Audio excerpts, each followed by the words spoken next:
ชายมีแต่ผูกกันเป็นบ่ได้จอบลอยของกันและกันจนเมืองสวรรค์มิตรสิริบ่มีภัยเที่ยวเอาไปเข้าคิวเป็นตัวหิวเมืองยมมาบานเป็นตาสงสาร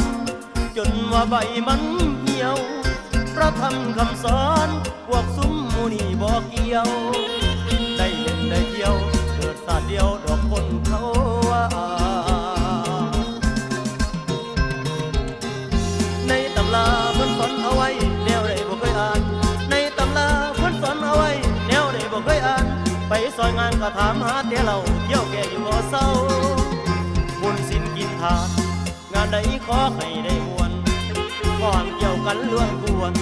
บ่เลือกหัวเขาเมียเขาโลกของเมืองคนบ่พ้นเรื่องราคีข่าวเขาจึงว่าหัวเขายังท่องนะโมบ่ได้สุรากามีบ่เคยเวรมณีเอาเรื่องสตรีมาโลดบ่ให้สู่ตายเล่ากับของข้าวยังแม่นแนวเล่าถึงใจบ่ว่าหญิงชายเบิ่งแล้วกับพ่อกัน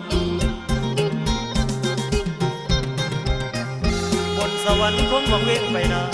บนสวรรค์คงวังเวงไปนาเทวดาขันเขาไปอยู่ใต้พื้นลมหม้อแม่นแดงบดน้ำแทงแล้วละนอต้องหิวยังเหลือคิวอีกเป็นแสนเป็นหมื่นซุ่มตายไปกับบ่ทันได้ขึ้นแถบยังเหลือซุ่มกำลังอ่อนกำลัง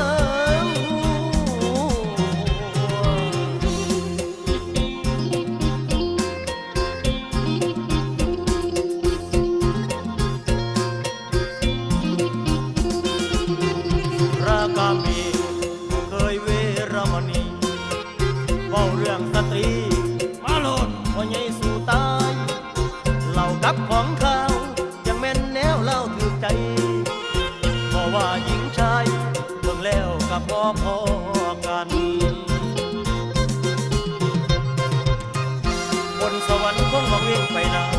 บนสวรรค์คงวังเวงไปนาเทวดาขันเขาไปอยู่ใต้พื้นลมหม้อแผ่นแดงบดน้ำแทงแล้วละนอตัวหิว